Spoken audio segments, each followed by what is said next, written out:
Vivimos en un mundo lleno de dolores, enfermedades, guerras, enemistades, necesidades, injusticias, hambre, escasez y más.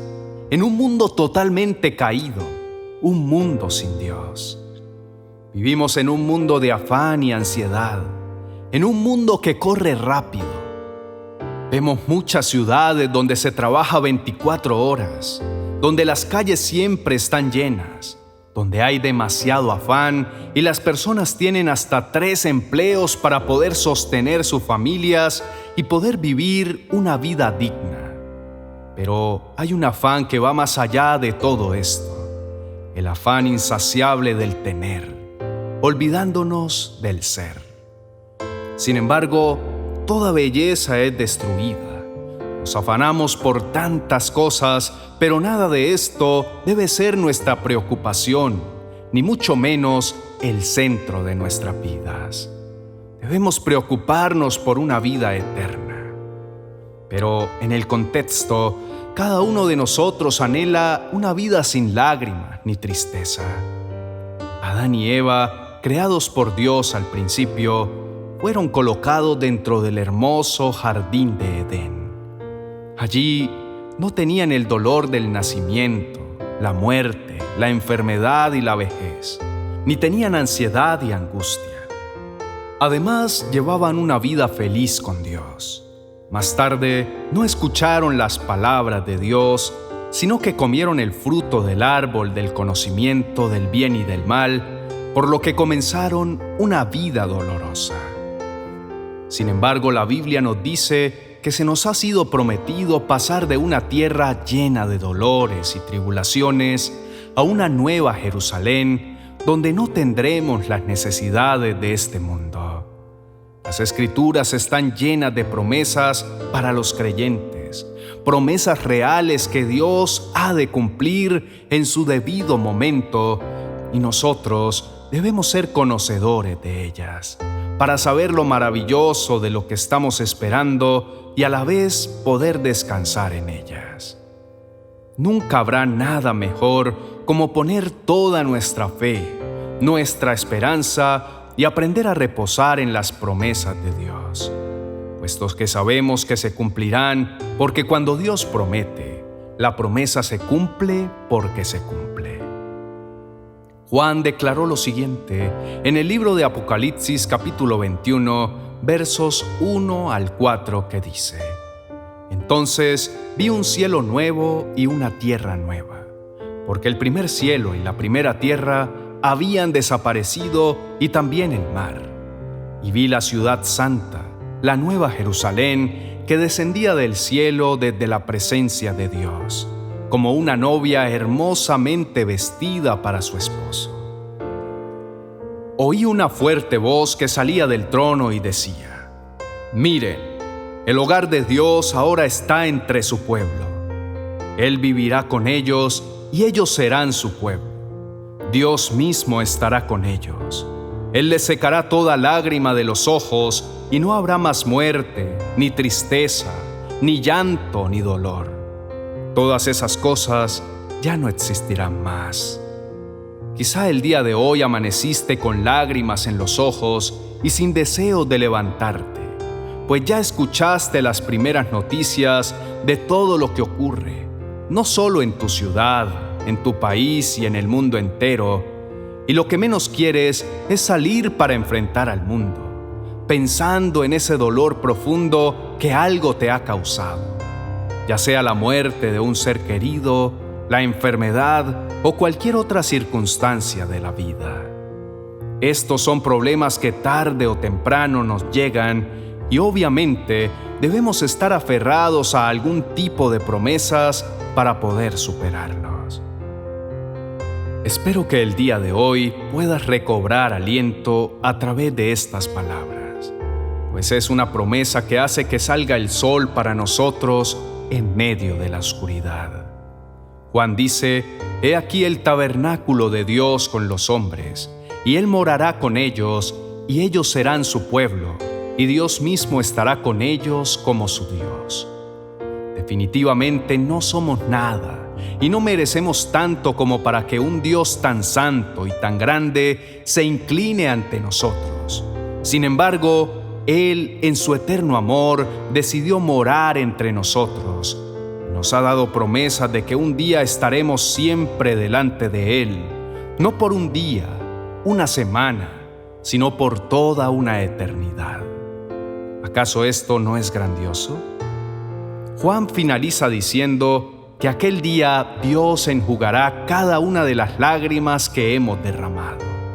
Y ya no lloraremos a ningún ser querido, ya no lloraremos más, ya no sentiremos más dolor, ya no tendremos más tribulaciones, porque aquellas cosas ya no existirán más, sino que Dios será nuestra compañía, nuestro refugio, nuestro consuelo, nuestro amigo inseparable, nuestro despertar y nuestro amanecer. Dios será nuestro todo por siempre, por los siglos de los siglos. Como parte del plan de nuestro Padre Celestial, Él permitió que el dolor formara parte de nuestra experiencia terrenal. Si bien parece que las pruebas dolorosas recaen sobre nosotros de manera desigual, podemos estar seguros que en mayor o menor grado todos sufrimos y luchamos. Es mi oración que el Espíritu Santo nos guíe a una mayor comprensión de la razón por la que debe ser así.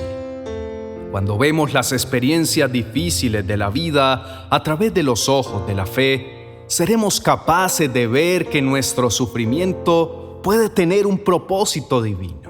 A medida que aprendemos a confiar en Dios y lo que dice en su palabra, podemos aumentar nuestra capacidad para perseverar y enfrentar de manera positiva las pruebas, así como para ser refinados y aprender de ellas. Todos los que estamos aquí en este momento, quizá hemos conocido la pérdida, el dolor, la desesperación, la frustración, sin el ojo de la fe ni el entendimiento de la verdad eterna. A menudo nos damos cuenta de que la miseria y el sufrimiento que se padecen en la vida terrenal pueden oscurecer y dañar por completo el gozo de saber que el gran plan de nuestro Padre Celestial realmente es el plan de felicidad eterno. No hay ninguna otra manera de recibir una plenitud de gozo. Dios nos invita a responder con fe a nuestras propias aflicciones a fin de que podamos cosechar bendiciones y obtener conocimiento que no se puede obtener de ninguna otra manera. Y por eso nos manda a perseverar con humildad y gozo, a continuar a pesar de cualquier condición y circunstancia. Pues el que es fiel en la tribulación tendrá mayor galardón en el reino de los cielos. Como dice en el libro de Apocalipsis capítulo 2, versos 9 y 10. Conozco tus angustias y tu pobreza. Sin embargo, eres rico. Conozco también las calumnias de quienes presumen de judíos y no son más que una sinagoga de Satanás. No te acobardes ante los sufrimientos que te esperan. Es verdad que el diablo va a poner a prueba a algunos de ustedes metiéndolos en la cárcel, pero su angustia durará poco tiempo. Tú permaneces fiel hasta la muerte, y yo te daré la corona de vida. Oremos juntos al Señor diciendo: Amado Padre Celestial, qué maravilloso es poder conocer tus promesas. Qué reconfortante entender lo que dice en tu palabra y saber que toda aflicción, sufrimiento, pena, necesidad y tribulación que estamos pasando en este momento son efímeros y pasajeros, como lo dice en 2 de Corintios capítulo 4, verso 14. Pues nuestras penalidades de hoy, que son leves y pasajeras, nos producirán para siempre una riqueza inmensa e incalculable de gloria. Lo que sufrimos en esta vida es cosa ligera, que pronto pasa, pero nos trae como resultado una gloria eterna mucho más grande y abundante. Gracias, Señor, porque esta palabra nos da esperanza de una mejor vida, Nos anima el pensar que vienen tiempos mejores, que todo esto también pasará, que has preparado un lugar muy hermoso en el cielo para todos tus hijos, y que en estos versículos podemos deslumbrar un poco lo que será la eternidad contigo, una eternidad realmente gloriosa. Padre amado, qué gozo saber que nuestra eternidad será un lugar donde harás nuevas todas las cosas. Será un lugar donde mantendremos una comunión constante contigo. Ese día cuando pasaremos a tu trono y estaremos delante de tu gloriosa presencia, habitando juntos, y conoceremos a nuestro Redentor. Gracias, mi amado Rey, por dejarnos ver que en la eternidad tendremos un gozo que jamás terminará. Y ya no habrá más muerte, dolor, llanto, tristeza, necesidad o cualquier pena. En este mundo pasamos muchas dificultades y adversidades, pero debemos comprender que un día todo esto quedará en el olvido, ya que Dios enjugará todas nuestras lágrimas y nuestro gozo será completo. La eternidad será un lugar de abundancia donde un día estaremos delante del Señor y seremos saciados de todas las cosas y no tendremos necesidad de nada más. Por eso debemos seguir firmes sin desfallecer en la fe y en el Dios que creemos, porque todo esto es temporal y pasajero. Tenemos la promesa de un tiempo nuevo, una tierra nueva, una ciudad santa, cubierta de gozo en la presencia de nuestro Señor, donde viviremos felices y tranquilos para siempre. Amén y amén. Cerca de mi casa están construyendo un gran edificio. Vivo en una ciudad con altos índices de sismicidad, por lo que es primordial tanto sentar las bases lo más profundas y firmes posibles, como elegir materiales que sean óptimos, para que con el paso del tiempo y con las diferentes vicisitudes se mantenga en pie. La vida es como una construcción, y nosotros somos los constructores. Tal como aquel edificio, precisamos ahondar hasta el punto más profundo posible para lograr limpiar el terreno y dejarlo en las mejores condiciones posibles para echar las bases. Una vez echadas las bases que sostendrán nuestra edificación, podremos darnos a la tarea de construir. No obstante, pese a que las bases sean firmes, es importante también saber elegir la clase de materiales que hemos de elegir. Pablo, hablando al respecto en su primera carta a los Corintios, capítulo 3, dice desde el verso 10: Por la gracia que Dios me dio, yo eché los cimientos como un experto en construcción. Ahora otros edifican encima, pero cualquiera que edifique sobre este fundamento tiene que tener mucho cuidado, pues nadie puede poner un fundamento distinto del que ya tenemos, que es Jesucristo. Todos los que hemos creído en Dios debemos tener completo cuidado de no intentar reemplazar el fundamento principal de nuestras vidas, que es Cristo. Porque Jesús mismo advirtió en el Evangelio de Mateo, capítulo 7, que de ello dependerá la estabilidad de la construcción. Leemos en los versos 25 al 27.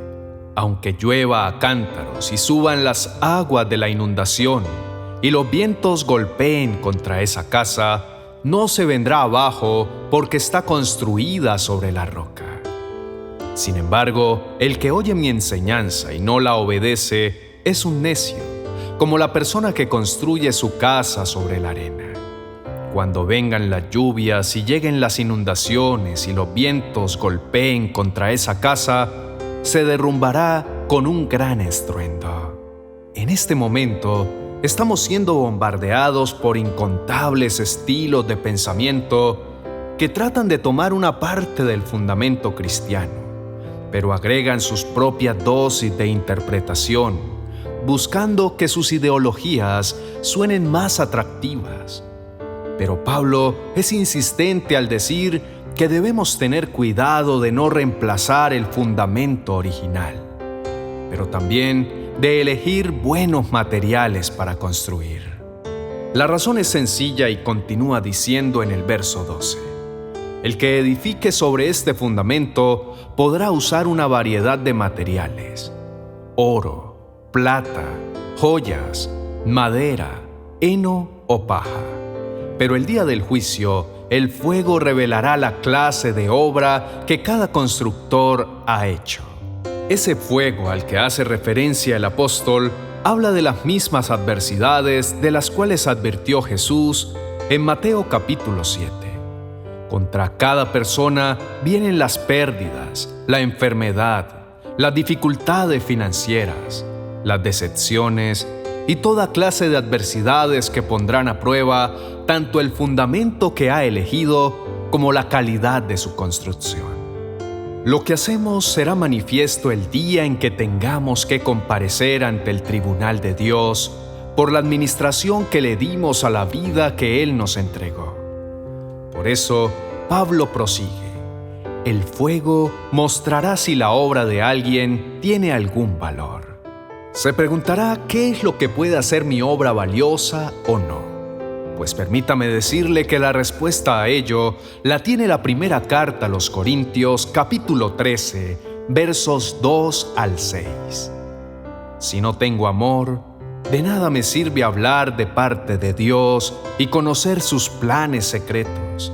De nada me sirve que mi confianza en Dios me haga mover montañas. Si no tengo amor, de nada me sirve darles a los pobres todo lo que tengo. De nada me sirve dedicarme en cuerpo y alma a ayudar a los demás. El que ama tiene paciencia en todo y siempre es amable. El que ama no es envidioso, ni se cree más que nadie. No es orgulloso, no es grosero ni egoísta. No se enoja por cualquier cosa.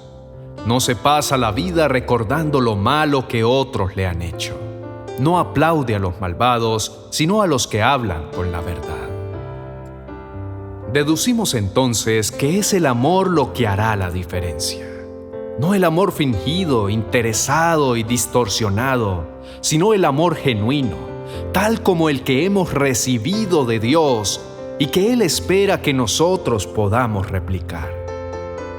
Finaliza Pablo diciendo: si la obra permanece, ese constructor recibirá una recompensa. Pero si la obra se consume, el constructor sufrirá una gran pérdida. El constructor se salvará, pero como quien apenas se escapa atravesando un muro en llamas. ¿No se dan cuenta de que todos ustedes juntos son el templo de Dios y que el Espíritu de Dios vive en ustedes? Dios destruirá a cualquiera que destruya este templo, pues el templo de Dios es santo y ustedes son este templo. Dejen de engañarse a sí mismos. Si piensan que son sabios de acuerdo con los criterios de este mundo, necesitan volverse necios para ser verdaderamente sabios, pues la sabiduría de este mundo es necedad para Dios. Como dicen las Escrituras, Él atrapa a los sabios en la trampa de su propia astucia. Y también el Señor conoce los pensamientos de los sabios, sabe que no valen nada. Así que no se jacten de seguir a un líder humano en particular, pues a ustedes les pertenece todo, ya sea Pablo o Apolos o Pedro o el mundo o la vida y la muerte o el presente y el futuro. Todo les pertenece a ustedes y ustedes pertenecen a Cristo y Cristo pertenece a Dios. El verdadero y único fundamento sobre el cual nuestra vida debe ser edificada es Cristo, y nosotros debemos elegir el amor como el material primordial para construir nuestro pensamiento, palabras y acción, pues de ello dependerá nuestra eternidad. Oremos al Señor diciendo juntos: celebramos, oh buen Padre, que nos hayas enseñado a construir, pero mayormente el hecho de que podamos tener a Cristo su mensaje y su ejemplo como patrón de vida a imitar. Sabemos que todos y cada uno de nosotros tendrá que presentarse algún día delante de ti para que su vida, sus palabras y sus acciones sean juzgadas, y debemos vivir con la conciencia de que así será. Ayúdanos, por tanto, a desechar todo lo que pueda constituirse en impedimento para nuestra construcción. Danos sabiduría e inteligencia para entender que las pruebas, las luchas, las adversidades vendrán y dejarán al descubierto la clase de fundamento sobre el cual estamos construyendo. Pero también vendrá el final de nuestras vidas, en donde veremos cuál fue el resultado de nuestra construcción y seremos recompensados por ella. Somos constructores, por lo cual deseamos construir puentes que nos unan, antes que muros que nos dividan, porque sin duda será la manera en que nos relacionamos con los otros uno de los principales parámetros a evaluar. Un día podremos celebrar contigo y podremos ver en tus ojos la satisfacción de nuestro deber cumplido, así como sentimos a diario la satisfacción de hacer lo bueno y obedecer a tu voluntad. Te adoramos y bendecimos tu nombre. Ponemos delante de ti cada cosa que pensamos, hablamos y hacemos, de modo que sean gratas delante de ti. En Jesucristo, nuestro firme y único fundamento. Amén y amén. Leyendo el capítulo 12 del libro de los Hechos de los Apóstoles, me encontré con un cuadro bastante similar al que viven los cristianos en lugares donde profesar su fe es poner en riesgo su integridad. Para nosotros en Sudamérica no existen riesgos asociados a nuestra fe. Vivimos en lugares en donde podemos hablar abiertamente de nuestras convicciones sin temor a que ello represente peligro alguno. Y posiblemente por eso nos sea un poco complicado entender a profundidad cómo profesar nuestra fe puede convertirse en una amenaza de muerte.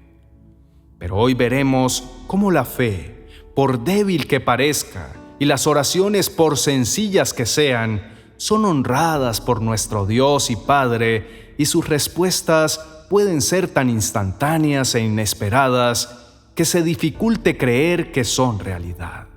Eso fue lo que sucedió con esos personajes que nos describe Hechos desde el verso 1 diciendo: Por ese tiempo el rey Herodes Agripa comenzó a perseguir a algunos creyentes de la iglesia. Mandó matar a espada al apóstol Santiago, hermano de Juan. Cuando Herodes vio cuánto esto le agradó al pueblo judío, también arrestó a Pedro.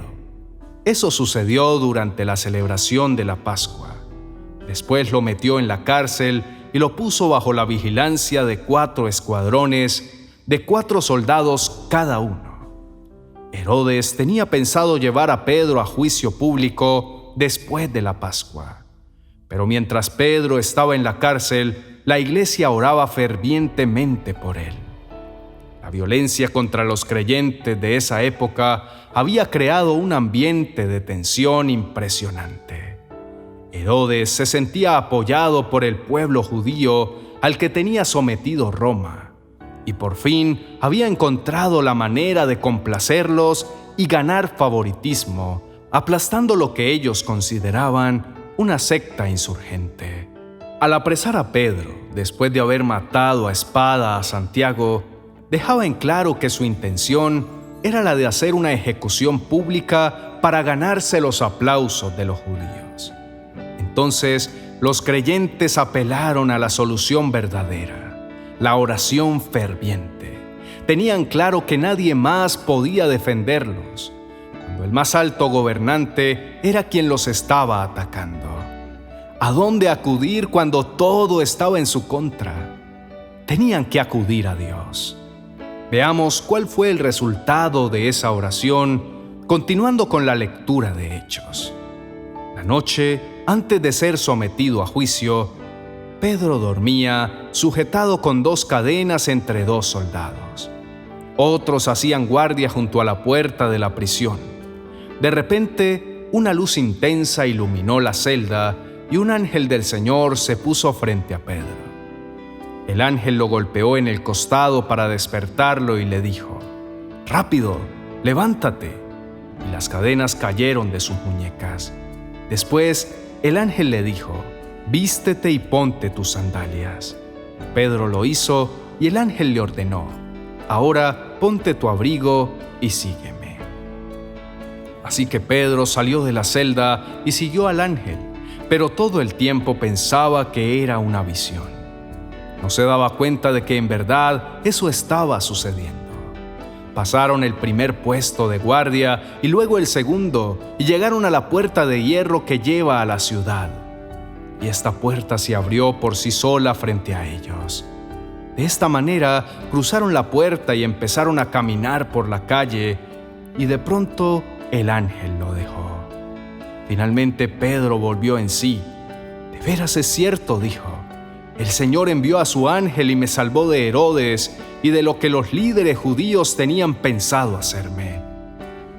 Ha orado pidiendo algo y la respuesta ha sido tan tajante, inmediata y clara que le resulta difícil de creer.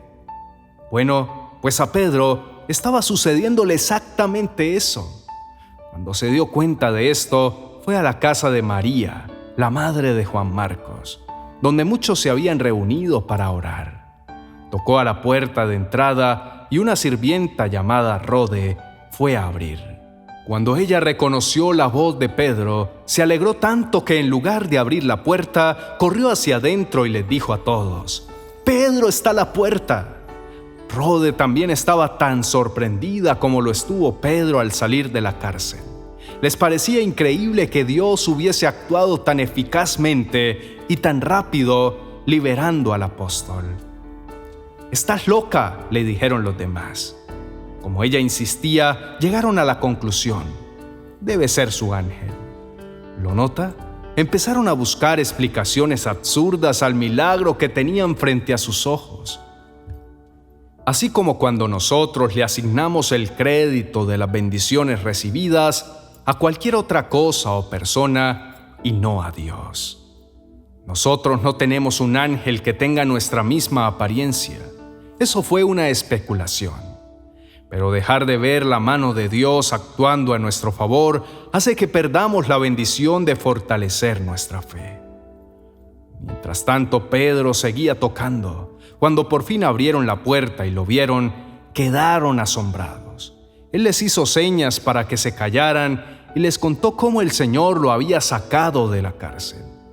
«Díganles a Santiago y a los demás hermanos lo que pasó», dijo, y después se fue a otro lugar. ¿No le parece insólito que estuvieran orando porque Dios salvara a Pedro de morir y al verlo liberado del peligro y de la cárcel, no lo creyeran? Bueno, no somos tan distintos a ellos. Alguna vez oré porque Dios sanara a una persona y Dios lo sanó al instante, y yo fui el primero en dudar de que estuviera sano. Absurdo, como absurdos somos en ocasiones. Dios honra las oraciones sencillas y la fe por pequeña que parezca. Pedro oró para ser liberado de la muerte, pero la respuesta fue tan rápida y poderosa que lo tomó por sorpresa. Posiblemente él, la sirviente Rode, que al verlo se emocionó tanto que tampoco lo creyó y le tiró la puerta en la cara, y los demás creyentes que habían orado y luego la trataron de loca, al decirles que Pedro estaba libre y a la puerta, son tan corrientes como cada uno de nosotros. Cuando oramos y nuestra fe es tan débil que no creemos que haya una respuesta positiva o pronta. Pero el Señor es tan bueno que nos sorprende dándonos mucho más de lo esperado. Démosle gracias diciendo juntos: Padre Santo, hoy queremos ser honestos contigo acerca de nuestra fe y reconocer que en ocasiones nuestras dudas nos hacen tambalear y ponemos la vista en lo exterior. Por eso tus respuestas nos sorprenden y quedamos perplejos ante tanta bondad. No somos los más grandes creyentes y nos alienta a saber que hasta las personas que admiramos por su gran fe, como Pedro y los apóstoles, también han tenido momentos de debilidad y duda. No obstante, sabemos que tu amor es tan grande que jamás nos dejará solos. Tú escuchas nuestra oración y pones todo tu poder a obrar a nuestro favor para que podamos ser librados hasta de las situaciones más críticas y desesperanzadoras de nuestra vida. Entendemos que tus respuestas no son proporcionales al tamaño de nuestra fe o de nuestra oración, sino de tu grandeza y de la misericordia desmedida con que nos ves y nos cuidas. Tu dar es una experiencia normal en cada creyente, pero reconocer que tú estás interviniendo y que las respuestas, por sorprendentes que parezcan, siempre vienen de ti, nos ayuda a fortalecer nuestra fe y la de las personas que nos rodean. Te damos gracias por tantas respuestas recibidas a tantas oraciones sencillas, pequeñas, o que para nosotros parecieron insignificantes, pero para ti son importantes. Te alabamos y bendecimos tu santo nombre, porque tú eres la respuesta efectiva a un corazón en angustia. En Jesucristo, nuestro Salvador y Señor.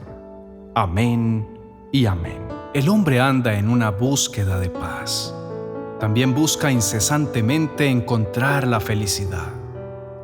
El deseo de la humanidad es encontrar la verdadera tranquilidad y escapar de toda la angustia. Sin embargo, difícilmente lo logrará, ya que vivimos en un mundo lisiado por el pecado, la injusticia y la desigualdad. Pero Jesucristo nos ofrece el único camino para alcanzarlo. Lejos de lo que el Señor creó en un comienzo para todos nosotros, vivimos en un mundo lleno de dolor.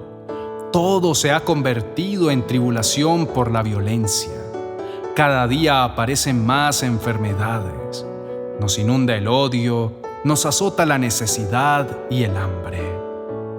Es en este punto donde el hombre desesperadamente busca descanso para su alma.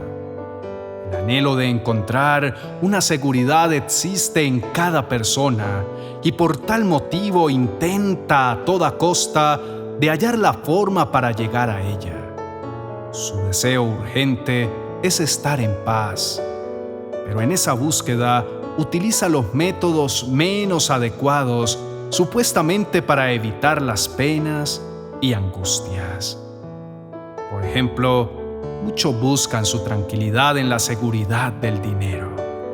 Creen que la paz se encuentra en tener riquezas, pero 1 de Timoteo capítulo 6, verso 10 nos dice lo contrario. Pues el amor al dinero es la raíz de toda clase de mal, y algunas personas, en su intenso deseo por el dinero, se han desviado de la fe verdadera y se han causado muchas heridas dolorosas. Otros creen que podrán escapar de sus angustias a través de la diversión que ofrece el mundo fuera de Dios, en las drogas, el alcohol y hasta quizá en las diversas religiones. Pero también se equivocan. Por lo tanto, hay muchas personas llevando cargas muy pesadas. Quizá han perdido a un ser querido, deben cuidar a un enfermo o padecen alguna enfermedad. Están pasando por un divorcio, otras ansían tener estabilidad económica. Algunas se encuentran atrapadas en una adicción, otras tienen discapacidades físicas o mentales. Otras experimentan terribles sentimientos de depresión. De una manera u otra, muchos llevan pesadas cargas que se vuelven insoportables e imposibles de llevar. La maravillosa noticia es que nuestro Salvador nos extiende a todos una amorosa invitación, y es la de ir a Él, todos los que estemos cansados y llevemos cargas pesadas, y promete darnos descanso. Lo dice en el Evangelio de Mateo, capítulo 11, versos 28 al 30.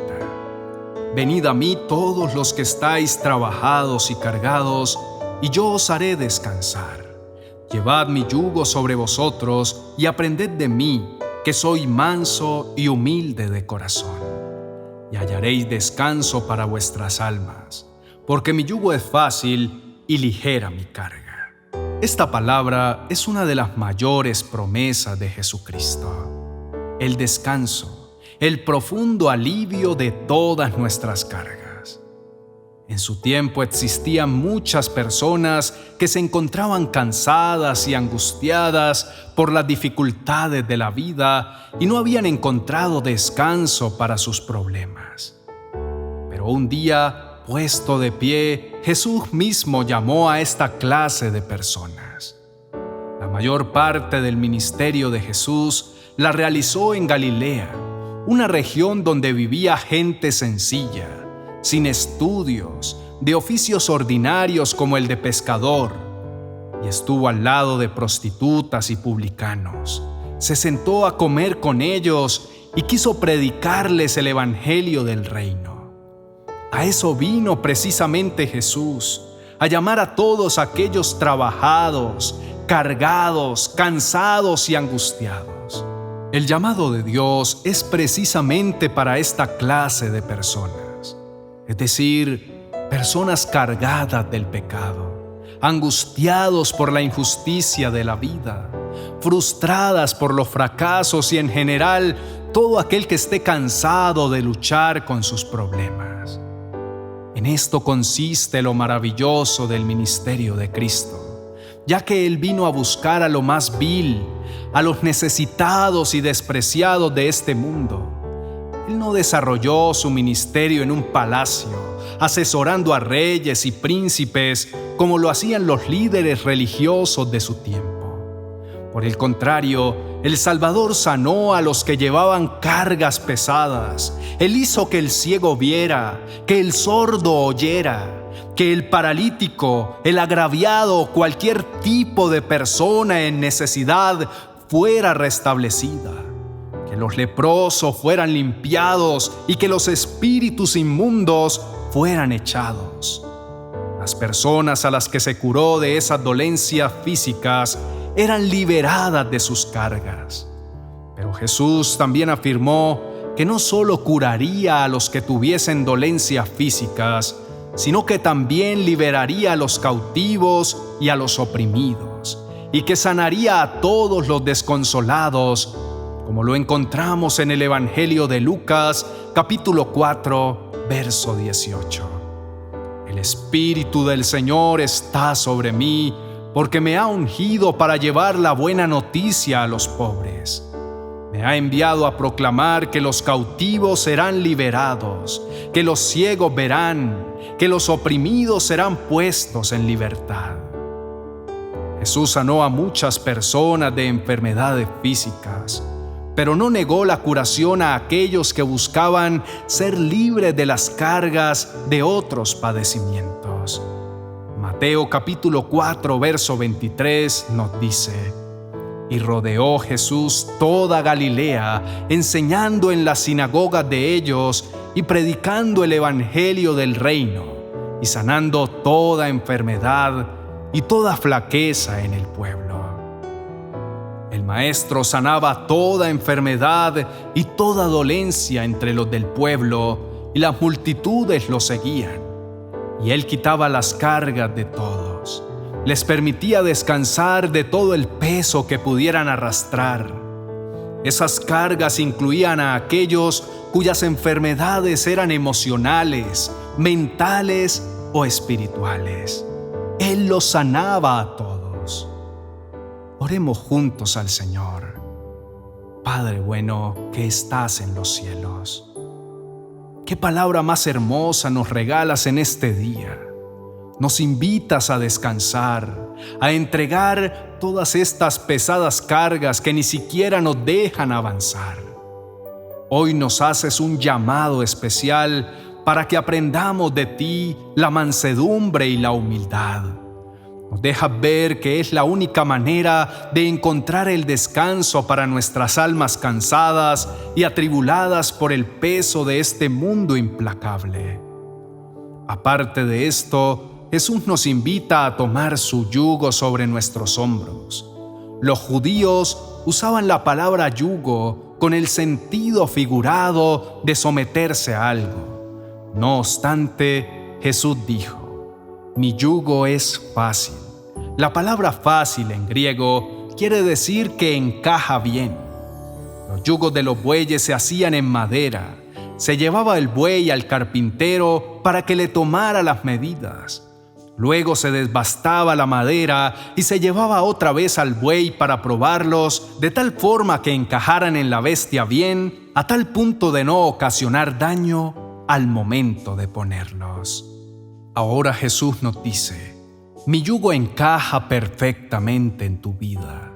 Yo tengo el plan perfecto que no te lastimará y te llevará a la felicidad verdadera y duradera.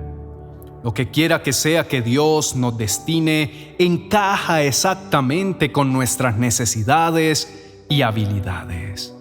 Señor, gracias por mostrarnos que en el mundo solo encontraremos angustias y cargas.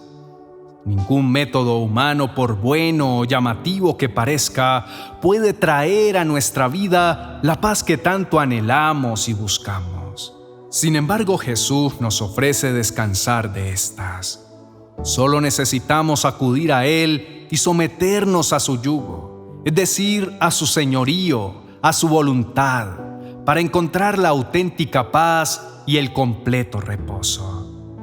Jesús nos enseña que en el mundo tendremos tribulación, pero que debemos confiar porque Él ya hizo todo por nosotros. Juan 16:33 dice: estas cosas os he hablado para que en mí tengáis paz. En el mundo tendréis aflicción, pero confiad, yo he vencido al mundo. Su sacrificio es lo suficientemente poderoso, no solo para abarcar y pagar el precio del pecado, sino también para sanar y librarnos del peso de toda aflicción terrenal. Pues Jesús pidió que se le acercaran los cojos, los ciegos o los que tuviesen otras dolencias físicas. Extendió la misma invitación a los que estaban afligidos y derrotados, debilitados y demasiado angustiados. Seguramente hoy estás desesperado porque tus cargas son demasiado pesadas, pero ese llamado está hoy para ti. Puedes ir en este momento. Cuando parezca que la tormenta llega en tu vida y quizá te sientas abandonado, puedes clamar a Él, porque el poder sanador del Señor Jesucristo, ya sea que quite tus cargas o te fortalezca, te ayudará a perseverar y vivir con ellas. El ofrecimiento de Jesús está a tu alcance para sanarte y quitarte toda aflicción en este mundo. Él conoce tus sufrimientos y Él está presto a llevar esa carga. Confía en Él lo suficiente como para poner la carga a sus pies y permitir que la lleve. Entonces la paz de Él reemplazará tu angustia y tu desesperación.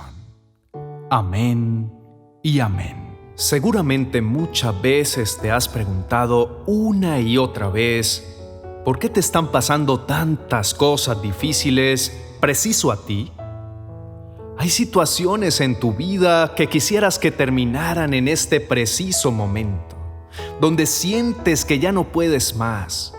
Sin embargo, cada prueba, cada dificultad, cada adversidad que se presenta a tu vida es la oportunidad que tienes para ver el rostro de Dios, de conocerlo mejor y de darte cuenta que Dios es quien te da la capacidad para superar cualquier prueba que llega a tu vida. Es natural que en medio de la adversidad nos enfoquemos en nuestro dolor, ansiedad y temor inmediatos. Pero debemos saber que la adversidad también puede traer cosas buenas y positivas. y que algo mucho mayor se está llevando a cabo. Pablo escribió acerca de un proceso de crecimiento que empieza con angustia y conduce a una confianza total en Dios. Lo leemos en el libro de Romanos capítulo 5, versos 3 al 5. Y dice: pero hay más. Podemos sentirnos felices aun cuando tenemos sufrimientos, porque los sufrimientos nos enseñan a ser pacientes. Si tenemos paciencia, nuestro carácter se fortalece y con un carácter así, nuestra esperanza aumenta. Esa esperanza no nos va a fallar porque Dios nos dio el Espíritu Santo, quien ha derramado el amor de Dios en nosotros.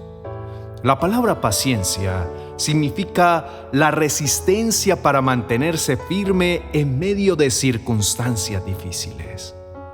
Solo desarrollamos esa clase de fuerza al desarrollar los difíciles retos de la vida.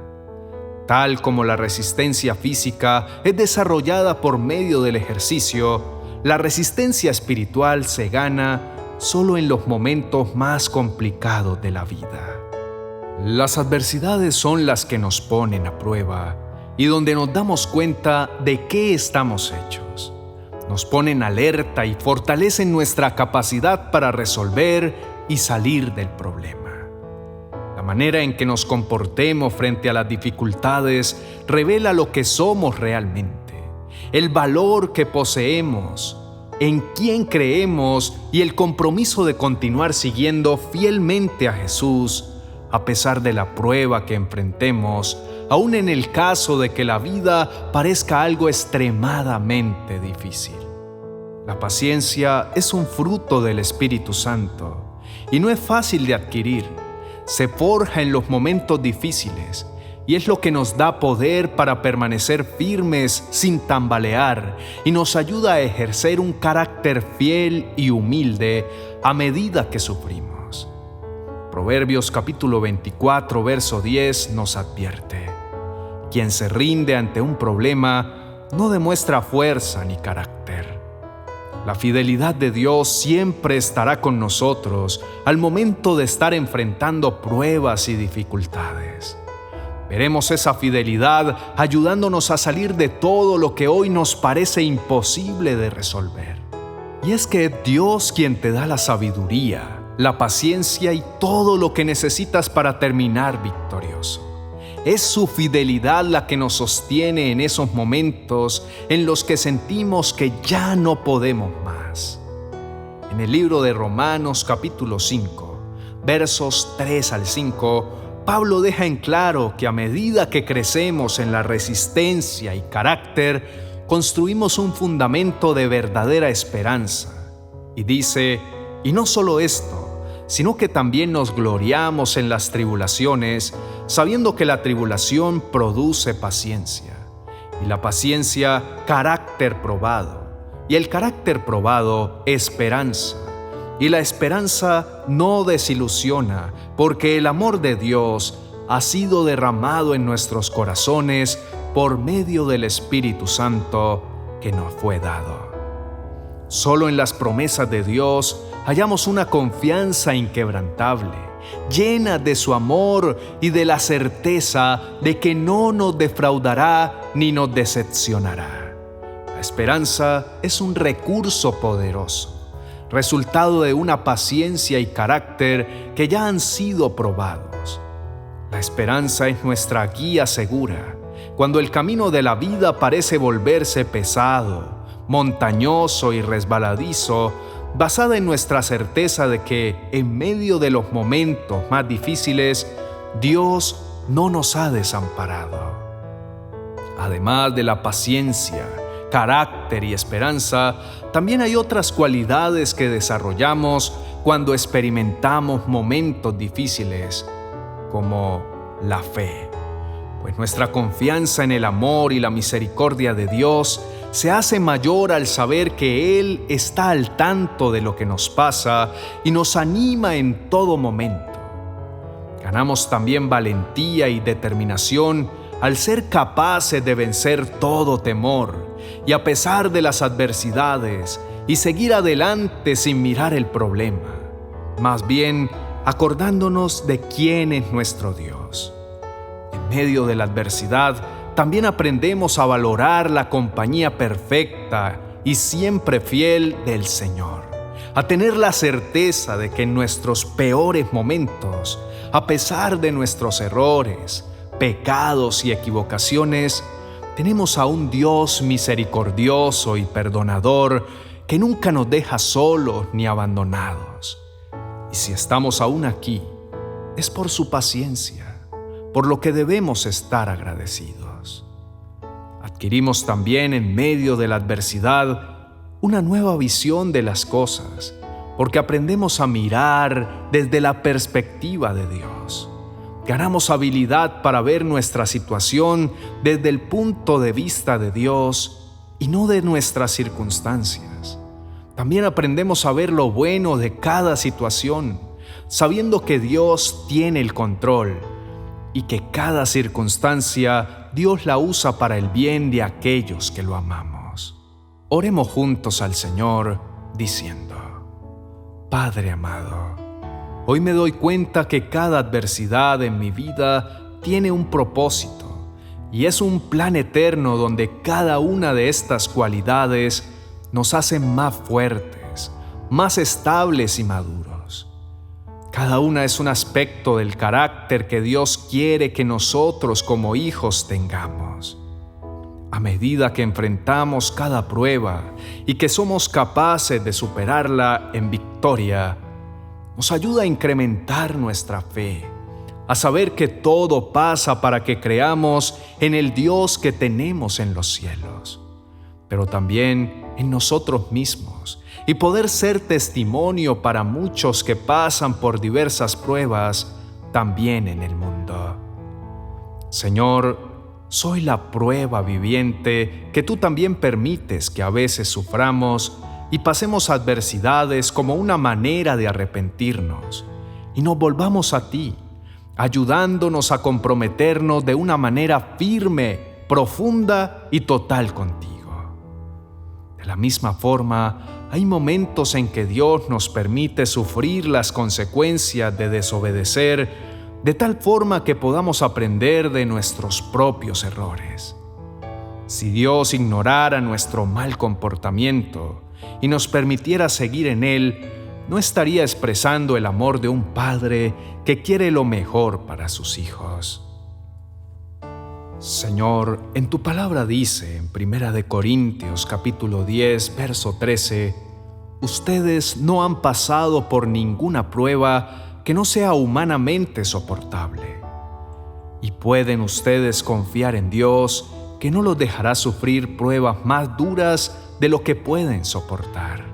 Por el contrario, cuando llegue la prueba, Dios les dará también la manera de salir de ella para que puedan soportarla. El propósito de esta clase de adversidad es fortalecernos y sanarnos espiritualmente, para que podamos continuar, porque tú nos darás la fortaleza para superarla y nos mostrarás el camino para salir de ellas.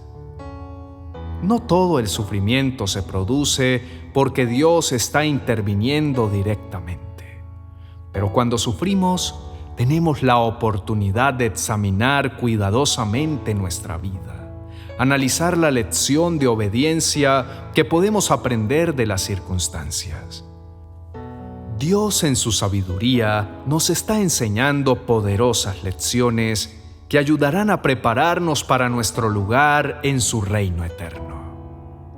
En esta vida nunca vamos a entender completamente por qué Dios permite que ocurran ciertas cosas, pero podemos tener fe en que el sufrimiento no es arbitrario ni sin sentido, que aun cuando no entendamos, Él siempre desea lo mejor para nosotros.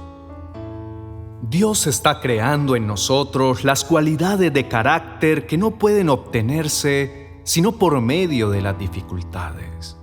Y también Él usa el sufrimiento para llamar nuestra atención a los cambios que necesitamos hacer para poder caminar por sendas derechas en nuestra vida. Sí, Vivimos en un mundo de dolor, pero no va a ser así para siempre. Cuando hayamos aprendido estas lecciones y estemos preparados para ser parte de su reino, no habrá más necesidad de sufrimiento. Este ya habrá cumplido su propósito y nunca más será parte de nuestra vida. Amén y amén. Muchas veces hemos escuchado decir que los ojos son la ventana del alma. Ellos reflejan lo que verdaderamente hay dentro de nuestro ser.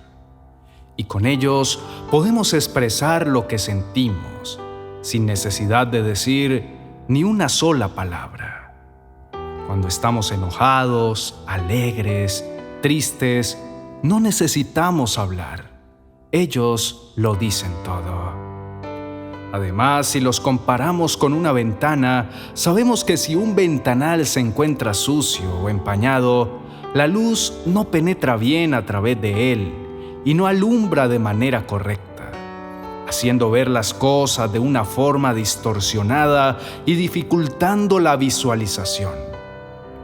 Así también lo es cuando nuestra visión espiritual se ha enceguecido por la maldad o por los sufrimientos de este mundo. Jesús dijo en el Evangelio de Mateo capítulo 6, verso 22 y 23, «Tu ojo es como una lámpara que da luz a tu cuerpo. Cuando tu ojo está sano, todo tu cuerpo está lleno de luz. Pero cuando tu ojo está enfermo, todo tu cuerpo está lleno de oscuridad. Y si la luz que crees tener en realidad es oscuridad, ¿qué densa es esa oscuridad?». La mayoría de las tentaciones tienen su entrada por el ojo, es decir, que dependiendo de lo que estamos viendo, así serán las reacciones que tendremos. Y muchas veces, sin darnos cuenta, estamos permitiendo que nuestros ojos observen ciertas cosas que en lugar de ministrar nuestra vida, nos están llevando poco a poco a la derrota espiritual. Por lo tanto, nuestra atención principal debe estar puesta en las cosas del reino de los cielos, ya que ellas son las que producen las verdaderas riquezas espirituales y definen nuestra fidelidad hacia aquello que nosotros consideramos más importante, Dios o lo que el mundo ofrece. De esta manera, cuando algo capta nuestra atención, se apodera de nuestro corazón y generalmente determina nuestro interés por aquello que tanto apreciamos, como dice en la palabra en Mateo capítulo 6, verso 21. Donde esté tu tesoro, allí estarán también los deseos de tu corazón. Si nuestra mirada está dirigida a las cosas eternas, nuestro corazón le pertenece a Dios y por ende nuestra total lealtad y compromiso. Pero si nuestro interés está en las circunstancias a nuestro alrededor, nuestro corazón le pertenece a las cosas terrenales y sus prioridades girarán a través de ellas. Por tanto, Dios no será nuestro centro ni la roca donde estamos parados. Por ello, ahora Jesús mismo nos habla en el Evangelio de Mateo capítulo 5, verso 29, y nos hace énfasis en lo siguiente. Si lo que ves con tu ojo derecho te hace desobedecer a Dios, es mejor que te lo saques y lo tires lejos. Es preferible que pierdas una parte del cuerpo y no que todo tu cuerpo sea arrojado al infierno. Por tal motivo, viene Jesús y advierte la importancia de tener nuestra mirada en las cosas verdaderamente valiosas y eternas, porque de lo contrario, nuestros intereses serán contrarios al reino de Dios.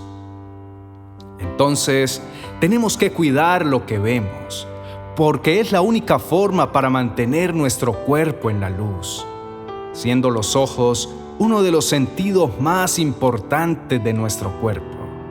El 80% de información la recibimos por medio del sentido de la vista y el 50% de nuestro cerebro se dedica a procesar las imágenes que llegan por ahí. Cuando tú tienes una buena vista, conduces mejor, en una buena dirección, pero si no tienes buena visión, vas a tropezar, vas a estrellar y caer sin lugar a dudas.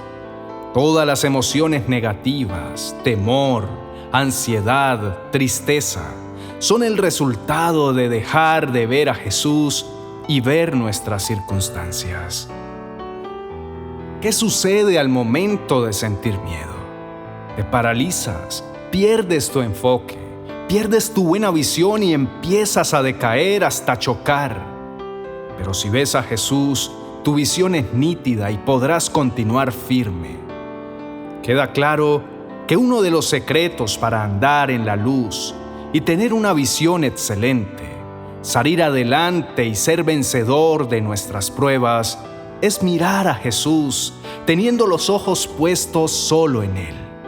Hebreos capítulo 12, verso 2 nos dice: fijemos la mirada en Jesús, el iniciador y perfeccionador de nuestra fe, quien por el gozo que le esperaba, soportó la cruz, menospreciando la vergüenza que ella significaba, y ahora está sentado a la derecha del trono de Dios. Nuestra fe es el resultado de mirar hacia Dios. Si dejamos de mirarlo a Él, nuestra fe se desvanecerá. Jesús tenía su vista en el gozo puesto delante de Él.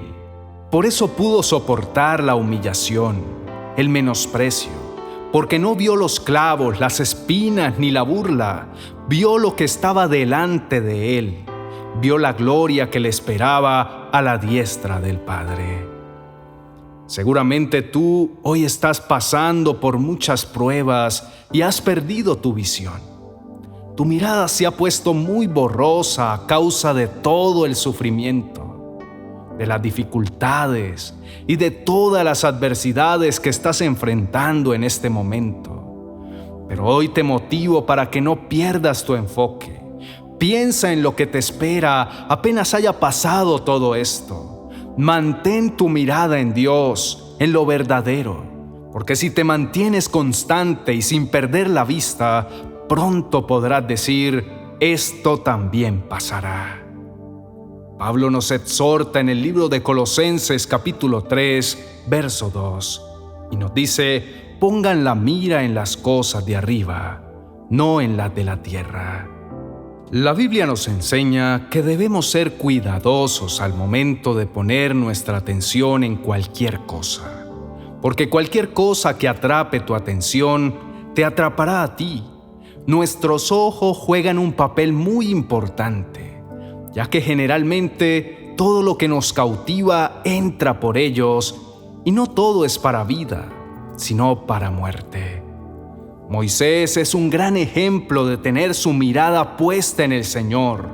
A él no le importó salir de Egipto, dejarlo todo, una posición, importancia, opulencia, un reino, riquezas, comodidades, porque sabía que todo eso era pasajero a comparación en lo que había puesto su mirada, como nos cuenta el libro de Hebreos capítulo 11, versos 24 al 27. Por la fe Moisés, ya siendo adulto, no quiso que lo llamaran hijo de la hija del faraón. Prefirió que lo maltrataran junto con el pueblo antes que disfrutar de los placeres temporales del pecado. Consideró que era mejor sufrir la vergüenza por causa del Mesías que disfrutar de los tesoros de Egipto, porque tenía la mirada puesta en la recompensa. Por la fe salió de Egipto sin tenerle miedo al enojo del faraón y se mantuvo firme, como si estuviera viendo al invisible. Oremos juntos al Señor diciendo: amado Señor, gracias por hacernos entender que nuestros ojos son la luz de todo nuestro cuerpo, que a partir de ahí llegan nuestros pensamientos y nuestras acciones. Así como Moisés, él tenía puesta la mirada en el galardón, en la recompensa. Ese fue el secreto. No pensó en lo que le haría falta ni en lo grande de su problema. Vio a Jesucristo. Se mantuvo como viendo al invisible y es tiempo que yo haga lo mismo, no importando lo que vea a mi alrededor, sino con mis ojos puestos en ti. Que toda mi atención esté en el Señor. No me distraeré en otras cosas, sino fija mi mirada sin desviar mis ojos en el único y más importante objetivo, que es Cristo Jesús, mi Salvador. Jesús hizo mucho énfasis en nuestros ojos, es decir, en lo que estamos viendo. Nuestros ojos son uno de nuestros 5 sentidos físicos, pero también espirituales, ya que con ellos vemos para bien o para mal, para bendición de nuestras almas o para perdición de esta misma. Todos los pecados entraron por la vista a través del órgano del ojo, y por ello debemos cuidarnos de poner nuestra atención en aquellas cosas que nos puedan arrastrar al pecado. El libro de Proverbios capítulo 4, versos 25 y 26 nos aconseja: mira hacia adelante y fija los ojos en lo que está frente a ti. Traza un sendero recto para tus pies. Permanece en el camino seguro. Déjame decirte que Dios quiere darte una nueva visión. Quiere poner su mirada, sus ojos en los tuyos, para que puedas salir de todo hueco en el cual hayas caído a causa de lo que has estado viendo. Tus ojos fueron creados para ver la gloria de Dios en tu vida y no para estar observando la basura que el enemigo te está poniendo enfrente. Que nuestra mirada esté siempre en Cristo, y la manera es practicando la palabra que Él nos ha dejado a través de las Escrituras. Siendo obedientes en no dejarnos llevar por las cosas que no provienen de Dios, y que a pesar de las dificultades confiemos en que con nuestros ojos puestos en Jesús será más fácil nuestro camino. Muchas veces nuestra mente y corazón tienden a dudar de lo que Dios puede hacer. Las circunstancias por las que en ocasiones atravesamos nos hacen caer en un estado de incredulidad porque no vemos la respuesta rápida de Dios. Pero nuestra mirada no puede perder el rumbo, debe estar firme, y a pesar de que pasemos por muchos obstáculos, Dios es nuestro respaldo, y no debemos dudar de nuestra identidad como hijos y de saber lo maravilloso que nos espera y el galardón que tenemos adelante. Amén y amén.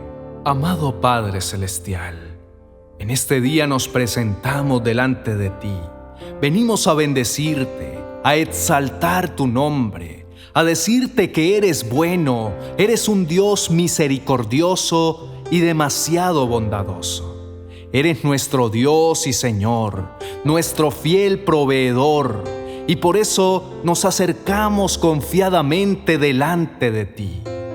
Tú eres el dueño del mundo, el hacedor y creador, el arquitecto divino, el diseñador y pintor, constructor de todo cuanto hay.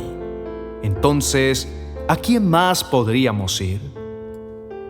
Señor, tú todo lo conoces, todo lo ves desde los cielos y sabes que no han sido tiempos fáciles, que estamos pasando dificultades y por eso, en medio de la crisis financiera severa, del desequilibrio económico mundial actual, en medio de la sequía, la soledad, el abandono y de tanta necesidad que se vive en estos momentos, necesitamos declarar tus promesas.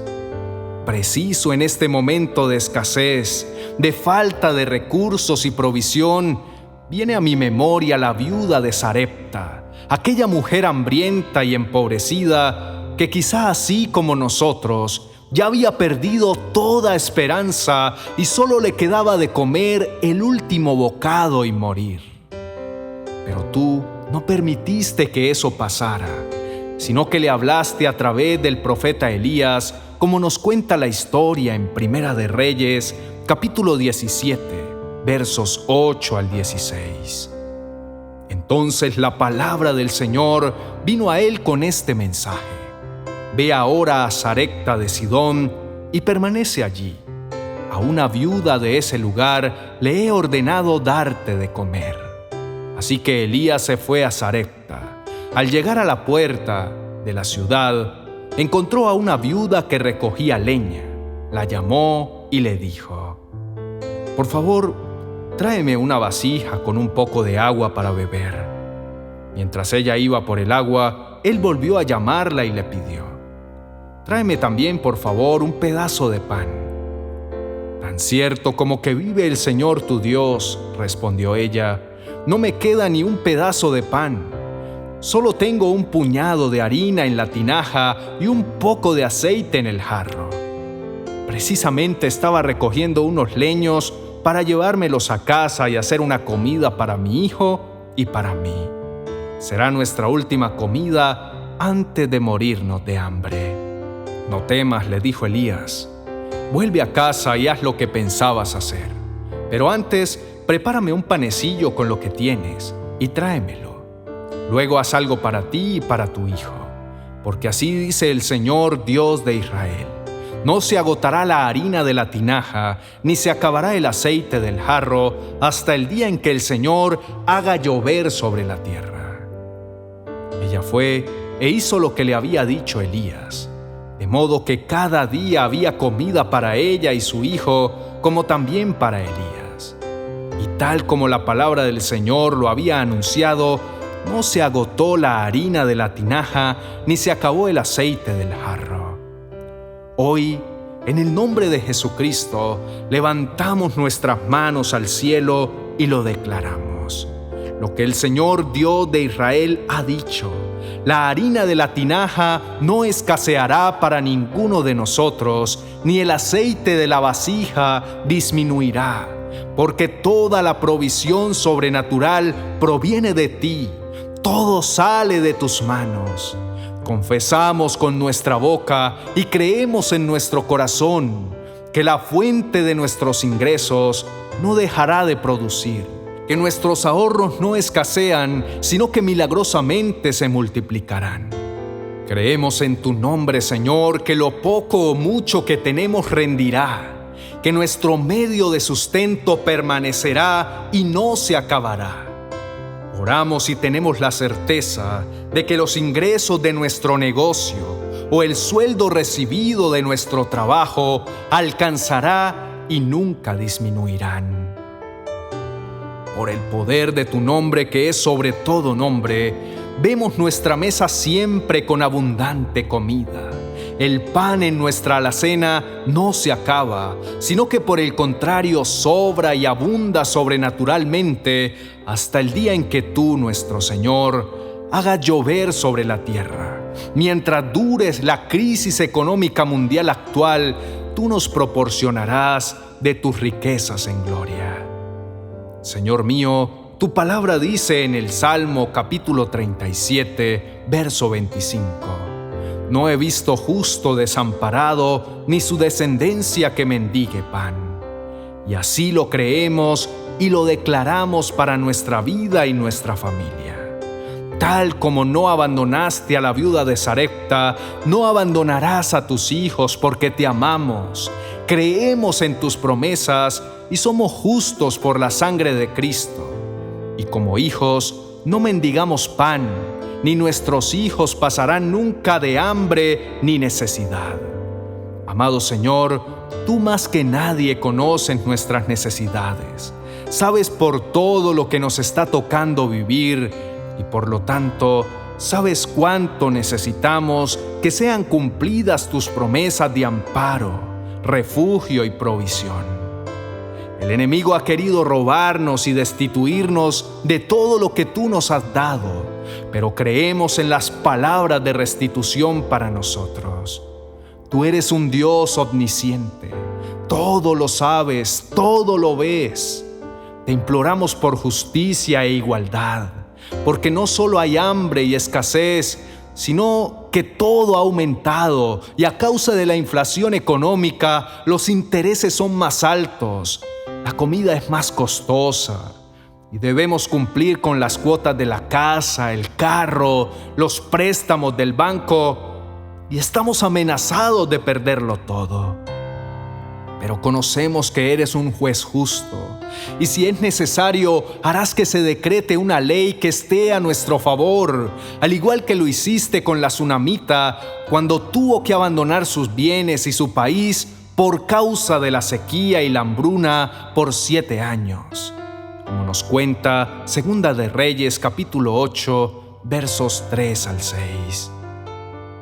Una vez que pasó el hambre, la mujer regresó de la tierra de los filisteos y fue a ver al rey para recuperar su casa y sus tierras. Cuando ella entró, el rey estaba conversando con Giezi, el sirviente del hombre de Dios, y acababa de decirle: «Cuéntame algunas de las grandes cosas que ha hecho Eliseo». Cuando Giezi estaba relatándole al rey la ocasión en que Eliseo le había devuelto la vida a un niño, en ese preciso instante, la madre del niño entró para presentarle al rey la petición de su casa y de sus tierras. «Mire, mi señor el rey», exclamó Giezi, «ella es la mujer y este es su hijo, el que Eliseo volvió a la vida». «¿Es cierto?», le preguntó el rey, y ella le contó la historia. Entonces el rey dio instrucciones a uno de sus funcionarios para que la mujer recuperara todo lo que había perdido, incluso el valor de todos los cultivos que se habían cosechado durante su ausencia. «Señor, te rogamos porque esta palabra sea hecha realidad en nuestras vidas. Clamamos por esas finanzas restituidas. Clamamos para que todo lo que se ha perdido, todo lo que no hemos podido trabajar y producir, sea devuelto hasta 7 veces, como lo hiciste con la tsunamita. Hoy recibimos cada una de estas promesas para nuestras finanzas y las tomamos en nuestras manos. Confesamos que son verdaderas y nos apropiamos de ellas. Las repetiremos una y otra vez hasta que se hagan parte de nosotros y sea nuestra fe y nuestra esperanza de cada día. Te damos gracias, Padre, en este nuevo día. Sabemos que abrirás las ventanas de los cielos, que enviarás una lluvia de bendiciones en el tiempo oportuno y que las puertas serán abiertas de par en par para cada uno de nosotros, donde hay oportunidad en gran manera de empleo y donde la fuente de ingreso es sobreabundante, donde bendices cada negocio, cada empresa y el trabajo de nuestras manos. Te bendecimos, Señor, y desde ya hay gozo y gratitud en nuestros corazones. Confiamos plenamente en las promesas que hoy nos has dado y tenemos la certeza que, de acuerdo a tu voluntad, a nuestra fe y esfuerzo, saldremos adelante de tu mano. Nuestros ojos verán la provisión de nuestra alacena, nuestra chequera, nuestro sustento diario. Y en el nombre de Jesucristo, veremos tu gloria, tu poder y tu majestad en nuestras finanzas. Amén y amén. Hay muros que nos detienen para conseguir las bendiciones de Dios. Bendiciones que están tan cerca y al mismo tiempo parecen estar tan lejos. Muros que el enemigo ha construido para mantenernos en el desierto. Muros que hoy necesitan derrumbarse. Si queremos conquistar y tomar posesión de lo que Dios nos ha entregado, debemos saber que hay muros que deben ser quitados, deben caer, deben venirse abajo. Hoy te pregunto, ¿cuáles son esas murallas que te impiden conquistar lo que anhelas? ¿La duda? ¿La incredulidad? ¿El miedo? ¿El pesimismo? ¿El conformismo? ¿La falta de fe? ¿La falta de ánimo? ¿El negativismo? ¿La falta de confianza en ti mismo? ¿Las excusas? Hay muros que deben ser derribados para poder avanzar y llegar a la tierra prometida. Hay murallas que, si no se derrumban, van a impedir tu paso para llegar a ese lugar de bendición que Dios tiene preparado para ti. Como como le sucedió al pueblo de Israel en la conquista de Jericó. Recordemos que aquellos muros hacían de la ciudad de Jericó una ciudad inconquistable e impenetrable. La situación de Jericó, ciudad muy fortificada, le daba el dominio del Bajo Jordán y de los pasos que llevaban a los montes occidentales. La única manera de que los israelitas pudieran avanzar al interior de Canaán era tomando la ciudad. Josué envió a 2 espías para que reconocieran la ciudad, y el pueblo atravesó milagrosamente el Jordán en seco y plantaron las tiendas delante de la ciudad. Los historiadores dicen que los muros que protegían la ciudad eran tan grandes que encima de ellos se construían casas habitadas por familias y se hacían carreras de caballos. Imagínese el grosor de esas murallas. Además de las murallas, Jericó tenía enormes puertas para entrar y salir de la ciudad. Como lo cuenta el siguiente pasaje de la Biblia en Josué capítulo 6, verso 1. Nos dice: ahora bien, las puertas de Jericó estaban bien cerradas porque la gente tenía miedo de los israelitas. A nadie se le permitía entrar ni salir. ¿A qué se debía esta orden? Ellos tenían temor, pero lo que debemos entender es que el verdadero miedo de Jericó no se centraba en el ejército de Israel, sino en el Dios del ejército de Israel, el cual con su poder libertó a su pueblo de la esclavitud, abrió el mar en rojo para que su pueblo caminara en seco, y ahora en el desierto les alimentaba, sustentaba y guardaba. Este era el verdadero temor del ejército de Jericó.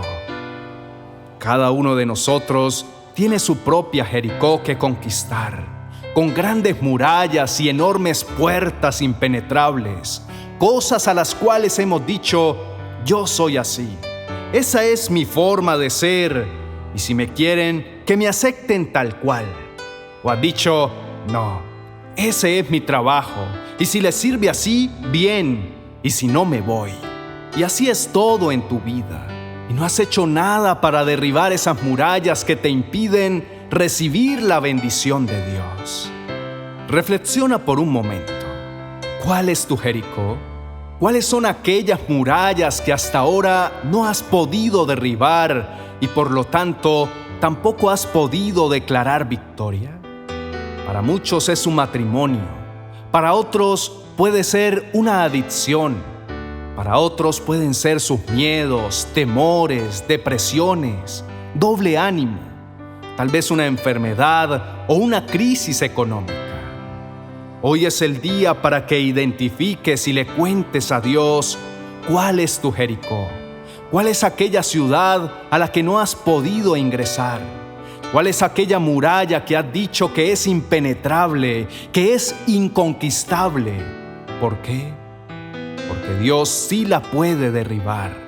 Para Dios sí es conquistable. Hoy Dios te dará la victoria. Ahora miremos la confirmación de la victoria que Dios mismo le dio a su pueblo. Josué capítulo 6, verso 2 dice: pero el Señor le dijo a Josué: te he entregado Jericó, a su rey y a todos sus guerreros fuertes. Concéntrate en lo siguiente. Dios no le dice: si luchas con todas tus fuerzas, si escoges tus mejores guerreros, yo te entregaré. No habla ni de presente ni de futuro, sino que le confirma: te he entregado. Le habla en pasado. Es sorprendente. Josué y su ejército aún no habían empezado a pelear, pero Dios ya le había entregado la victoria desde antes. La batalla no iba a ser fácil porque los hombres de Jericó eran fuertes. Además, la ciudad estaba muy protegida. Pero a pesar de esto, Josué tenía la certeza y la seguridad de que Dios ya le había dado la conquista en sus manos. Enseguida, en los versos del 3 al 6, Dios les da la siguiente instrucción: Tú y tus hombres de guerra marcharán alrededor de la ciudad una vez al día durante 6 días. 7 sacerdotes caminarán delante del arca. Cada uno llevará un cuerno de carnero.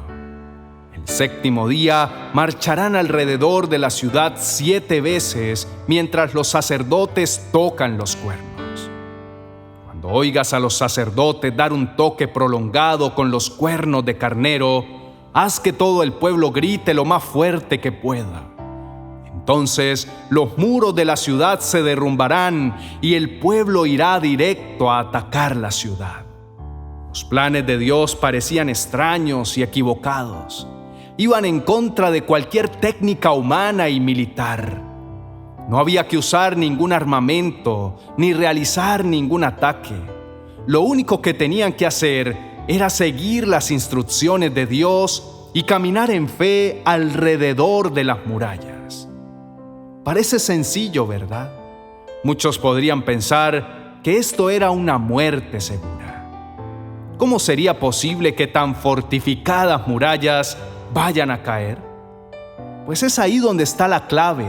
Es creer, confiar, obedecer y poner en marcha el plan de Dios y no el nuestro.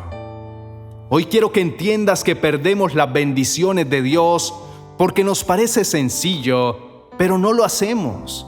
Lo que más nos cuesta es obedecer. No entendemos que Dios es Jehová de los ejércitos, un Dios sobrenatural que actúa de maneras muy distintas a las nuestras, y nuestra tarea es seguir su instrucción, pero no lo hacemos. Te pregunto nuevamente, ¿cuál es el Jericó que hoy necesitas conquistar? ¿Cuáles son esas murallas que debes derrumbar? En la parte material puede ser un hogar, una casa, un empleo, un mejor sueldo, sueños, metas. Y en tu parte espiritual y física puede ser una enfermedad, el enojo, la ira, los gritos, la falta de fe. ¿Ya has identificado cuál es tu Jericó? Ahora, al igual que Josué, debes tener la certeza y la seguridad que Dios te dará la victoria. El Señor te dice: mira, ya he entregado en tu mano a Jericó. Es tiempo de creer, es tiempo de confiar, es tiempo de aferrarte al Dios de milagros, al Dios de las cosas imposibles, al Dios que te da la instrucción exacta. Ya es tiempo de que obedezcas sin preguntar. Quizá te parezca extraño la forma de atacar de Dios. Quizá sea rara la forma de obrar del Señor, pero eso no debe interesarte. Tú solo decide caminar en fe y hacer tal cual el Señor te está diciendo que lo hagas.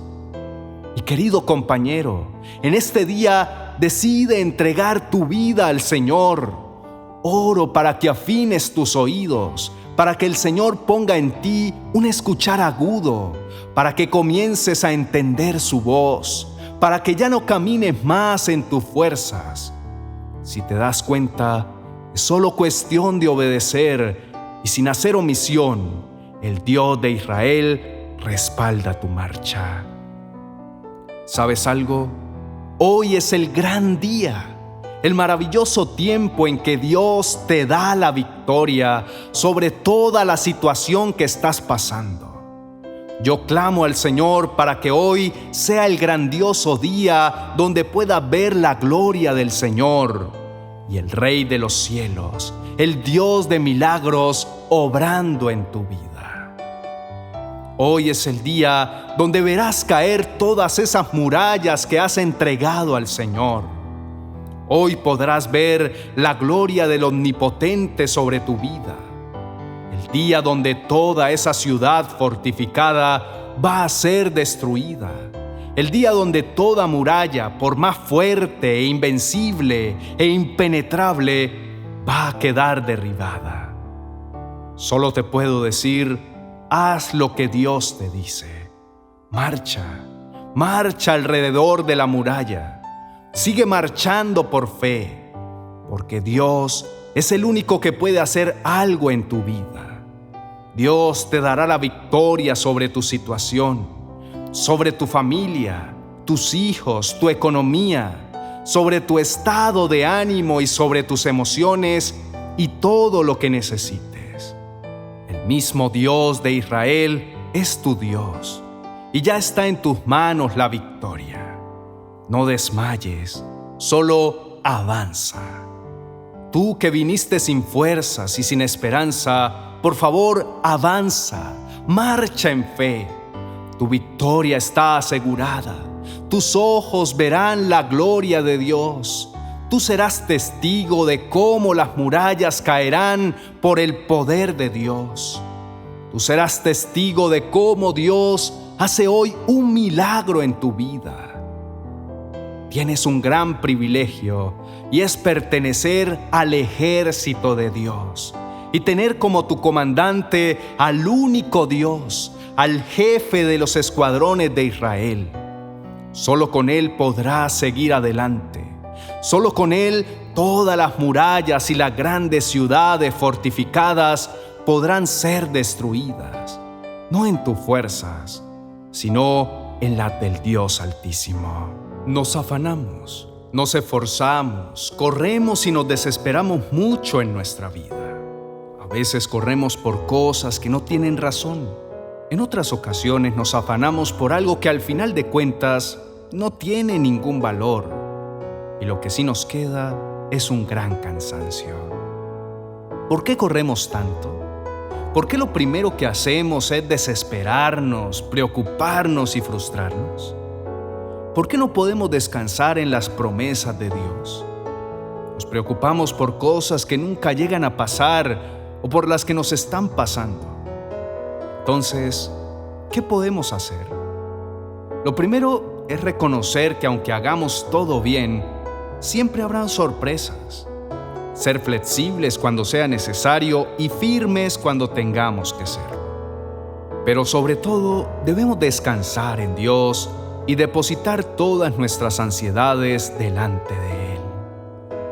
El apóstol Pablo en su carta a la iglesia de Filipos, capítulo 4, verso 6 les dice: «Por nada estéis afanosos, sino sean conocidas vuestras peticiones delante de Dios en toda oración y ruego con acción de gracias». La palabra usada aquí como afán quiere decir estar preocupado, bien preocupado, o podríamos decir una preocupación en exceso. No solo nos dice que no debemos preocuparnos en exceso o que no nos afanemos por nada. Y claro, decir esto suena extremadamente sencillo cuando todo está bien. Hay buenas finanzas, salud, armonía, buen empleo, ahorros y en fin. Pero cuando todo es contrario, ante el decir que no debes afanarte por nada, estarás pensando: es imposible no afanarse. ¿Cómo no preocuparme demasiado cuando no tengo dinero? Me he quedado sin trabajo, la empresa se cerró, los ahorros se acabaron y tengo que cancelar el arriendo, el estudio de mis hijos, los servicios de agua, luz, teléfono, internet, cumplir con las responsabilidades en mi trabajo y un sinnúmero de cosas más. Pero déjame decirte algo. Todos de alguna manera luchamos con esta terrible enfermedad del siglo XXI. Una de las más grandes guerras de hoy en todos los seres humanos es el afán, el preocuparnos excesivamente por cualquier cosa. Y soy consciente que el consejo del apóstol Pablo, por nada estéis afanosos, no es algo fácil de aplicar para nadie. Pero hay algo más. El afán trasciende a la salud, la mente y todas las áreas del cuerpo y en general tus emociones. E inclusive tus relaciones se ven especialmente afectadas debido a que estés preocupado en exceso por las diferentes situaciones, ya sean familiares, económicas, laborales y demás. Cuidado, el afán puede enfermarte y aunque creas que estoy exagerando, puede llevarte a la muerte. Más de una persona a causa de la presión y el estrés ha sufrido de un ataque al corazón, un derrame cerebral o el inicio de una diabetes emocional, debido al afán, el mucho afán también trae consigo depresión. En la Biblia encontramos a una mujer que, al igual que muchos de nosotros, tenía un gran problema con el afán. Su nombre era Marta. Ella era hermana de María y Lázaro. En cierta ocasión, esta mujer recibió en su casa al Maestro Jesús. Leemos lo que dice en el Evangelio de Lucas, capítulo 10, versos 38 al 42, que dice: Aconteció que yendo de camino, entró en una aldea, y una mujer llamada Marta le recibió en su casa. Esta tenía una hermana que se llamaba María, la cual, sentándose a los pies de Jesús, oía su palabra. Pero Marta se preocupaba con muchos quehaceres y acercándose dijo: Señor, ¿no te da cuidado que mi hermana me deje servir sola? Dile pues que me ayude. Respondiendo Jesús le dijo: Marta, Marta, afanada y turbada estás con muchas cosas, pero solo una cosa es necesaria, y María ha escogido la buena parte, la cual no le será quitada. Mientras María estaba a los pies de Jesús escuchando atentamente sus palabras, Marta se encontraba preocupada, estresada y afanada por las muchas cosas y labores de la casa que tenía que hacer. ¿A qué se debía su preocupación? La verdad es que Marta quería servir de la mejor manera a Jesús y así lo estaba haciendo. Pero debido a esto, Marta se olvidó de la maravillosa persona que tenía en su propia casa. Por estar tan afanada, se olvidó de disfrutar de la visita incomparable del Maestro, mientras que María se deleitaba con sus palabras. Pero existe algo más que molesta e irrita a Marta, su hermana María. Ella se encuentra muy cómodamente sentada a los pies de Jesús, cuando existen tantas cosas por hacer. Definitivamente esto ha sacado de sus casillas a Marta, quien no puede quedarse callada, sino que en su mismo afán se apresura a presentar su queja a Jesús. Marta está realmente irritada y le solicita al Maestro que le llame la atención a María y que le pida que le vaya a ayudar en los muchos quehaceres. Quizá a muchos nos pasa lo mismo. Cuando estamos afanados nos irritamos por todo y con todos. No nos damos cuenta que actuamos de manera incorrecta. Gritamos, peleamos, nos sofocamos y hasta nos desesperamos y nos volvemos poco tolerantes. Es entonces cuando actuamos de la manera que no debemos y decimos lo que no tenemos que decir. El problema de esto es que herimos a las personas que amamos, porque normalmente en medio del afán nos desquitamos de quienes están más cerca de nosotros. Ella quería que regañen a su hermana, pero la regañada fue ella. ¿Por qué la regañó el Señor? El llamado de atención del Maestro fue porque Marta estaba afanada, estaba de aquí para allá y se sentía preocupada en exceso. Reflexionemos juntos y oremos al Señor. Precioso Señor, no es fácil aceptar y entender que a veces el ritmo de vida que llevamos va muy acelerado. Permitimos que todo lo que nos rodea tome control sobre nosotros, llevándonos al punto que ahora vivimos para lo que nos rodea y no para disfrutar de lo que tú nos has dado. La voluntad de Dios al darnos vida es que podamos disfrutarla a su lado. Pero lastimosamente muchos en momentos determinados permitimos que el afán y la monotonía se conviertan en nuestro principal aliado. Amado Padre, reconocemos que las responsabilidades laborales, familiares y demás a veces se convierten en una carga muy difícil de sobrellevar. Y es que nos hemos olvidado que como seres humanos nos debilitamos y nos cansamos, porque te hemos dejado a un lado y hemos querido gobernar sobre todas las cosas nosotros solos, sin tomarnos un descanso para ir a tus pies a reposar, sin estar a tu lado y embelezarnos en tu palabra. ¿Cuánto necesitamos nosotros de esos tiempos maravillosos en donde podemos encontrarnos con nuestro Padre Celestial y sentarnos a sus pies a dejarnos seducir con sus promesas y disfrutar cara a cara de su sonrisa y poder mirarlo a los ojos? Hoy me pregunto y también te pregunto, ¿cuándo fue la última vez que te diste un tiempo para estar a solas con el Señor, separado de todo afán que te rodea? ¿Cuándo fue la última vez que dedicaste unos minutos a sentarte a escuchar una hermosa alabanza de adoración mientras meditabas en ella y permitías refrescarte en el río de su espíritu? Señor, hemos olvidado que necesitamos tiempos de descanso, en donde por un momento nos apartamos de todo lo que nos rodea y podamos estar a solas contigo. No nos damos cuenta que ese tiempo es necesario y que será lo único que nos devuelve la paz y la tranquilidad y nos saca de todo el afán del mundo. Tu palabra nos hace comprender que el problema de no tomar un tiempo de descanso es que el afán y el cansancio físico, mental y espiritual nos puede llevar a vivir una vida desordenada, sin un verdadero sentido ni propósito.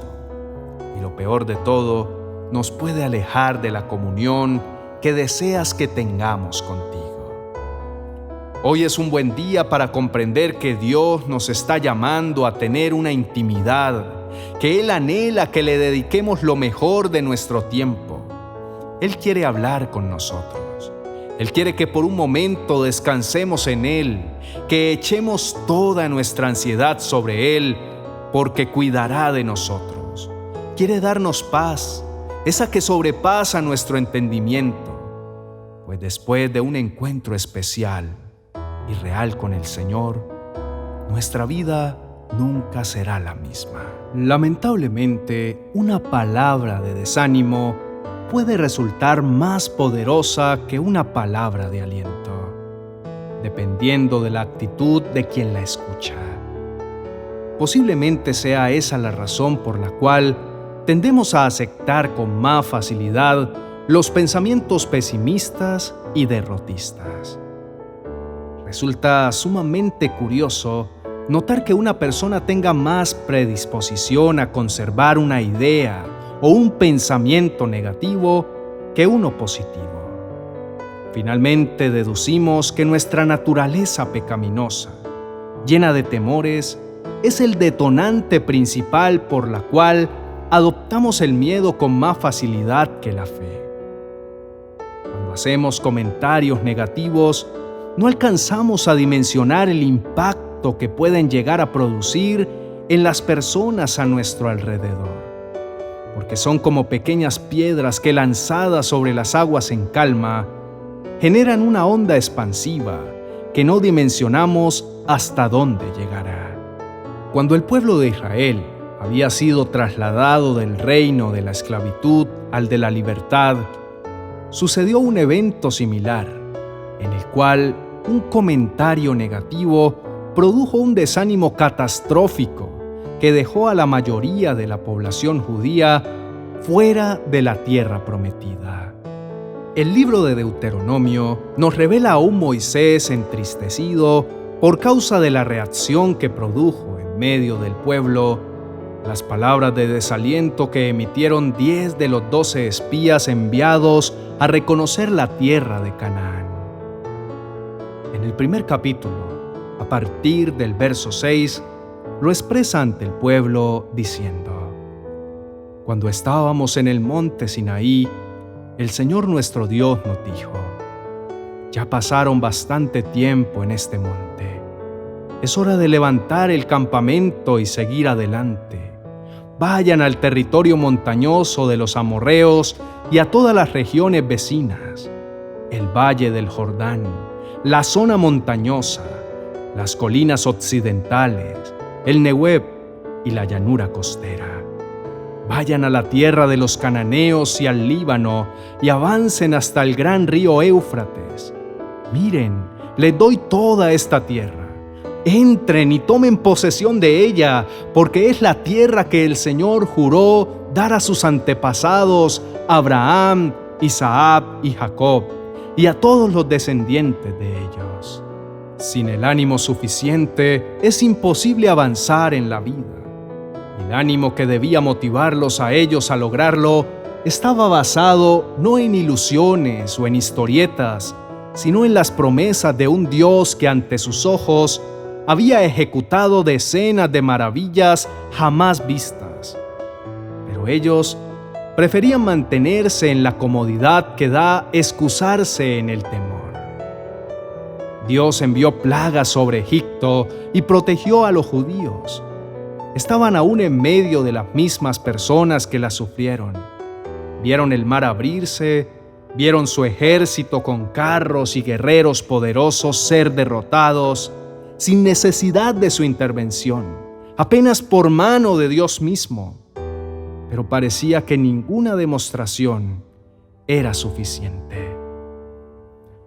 Al analizar ese comportamiento de cabezaduras, no podemos menos que vernos identificados en él, porque incluso viendo muchos milagros que Dios ha ejecutado en nuestras vidas y en nuestro entorno, al momento de tener que enfrentar una tarea que requiere de poner en curso nuestra valentía, preferimos escudarnos en las imposibilidades y no respaldarnos en el poder de Dios obrando a nuestro favor, pese a que sepamos que no existe para Él nada que lo limite.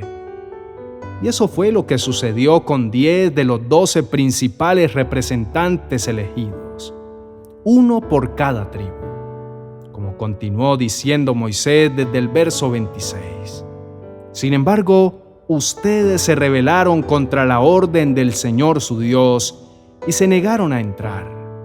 Se quejaron dentro de sus carpas y dijeron: seguro que el Señor nos odia.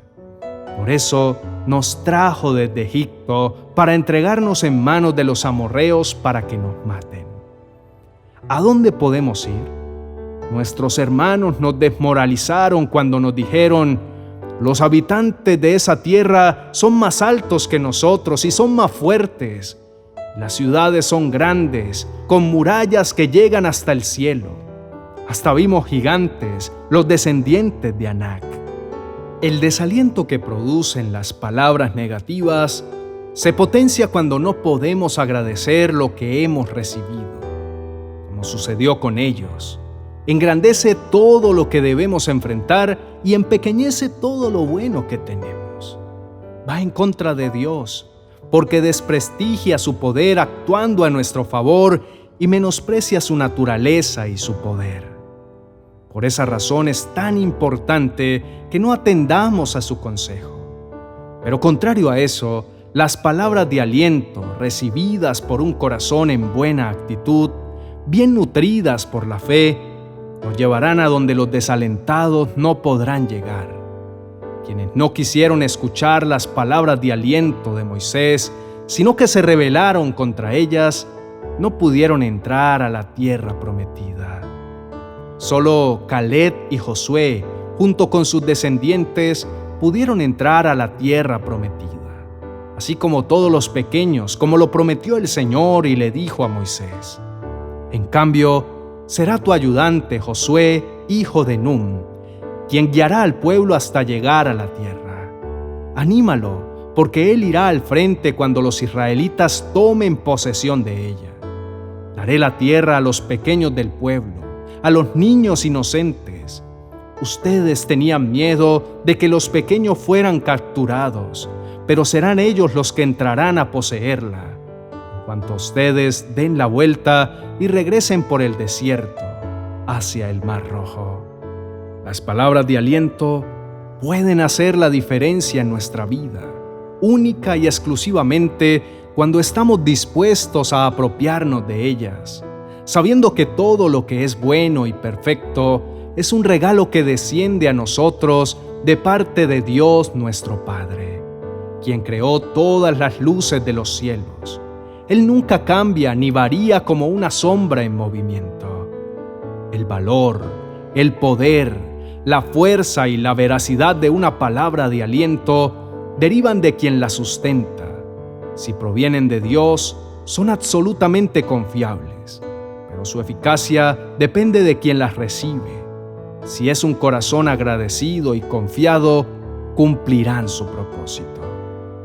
Oremos juntos diciendo: Señor y Padre Dios, te damos gracias y nos alegramos en tantas palabras de aliento que dejaste a nuestra disposición para vencer las adversidades, para enfrentar los temores y para continuar por el camino que nos lleva al destino que tú trazaste para nosotros. La vida nos ofrece retos, oposición y distracciones para evitar que podamos cumplir nuestra misión. Pero debemos ser esforzados y valientes, teniendo presente que hasta aquí hemos llegado porque tu mano nos ha sostenido. Te damos gracias porque has obrado y sigues obrando en nuestras vidas y a nuestro favor, sin importar qué tan difíciles hayan sido las circunstancias o qué tanta torpeza haya habido en nosotros al momento de resolverlas. No queremos ser como aquellas personas que no pudieron recibir tus bendiciones a causa de su empeño en esconderse tras las excusas, tras la necedad, tras los temores, para no hacer lo que debían. Sabemos que tú estás de nuestro lado, obrando de manera poderosa y entregándonos todo lo necesario para vencer día tras día, ayudándonos a enfrentar toda situación, liberándonos de todo temor y guardándonos de todo mal. Nuestro éxito no depende exclusivamente de nosotros, pero es necesario que lo poco que debemos aportar para alcanzarlo, lo hagamos con diligencia y con alegría, sabiendo que contamos con el más grande y bondadoso Padre, quien nos da la garantía del triunfo y hace proezas que nos desafían a ir mucho más allá cada vez. Te alabamos, Señor, y te rogamos que nuestra boca y nuestro corazón permanezcan alineados en las palabras de aliento que provienen de tu boca y que nuestros oídos permanezcan sellados ante toda insinuación destructiva que proviene del pesimismo. En el nombre de Cristo Jesús. Amén y amén. Si te ha gustado esta reflexión, dale me gusta y compártela con tus amigos en las redes sociales. No olvides suscribirte a nuestro canal y activar la campanita de notificaciones para que puedas estar enterado de cuando subimos una nueva reflexión. Y si estás pasando por una necesidad y necesitas apoyo de oración, por favor, déjanos tu comentario y junto con nuestro equipo de oración e intercesión, estaremos poniendo tu petición en las manos del Maestro. Hasta una próxima oportunidad.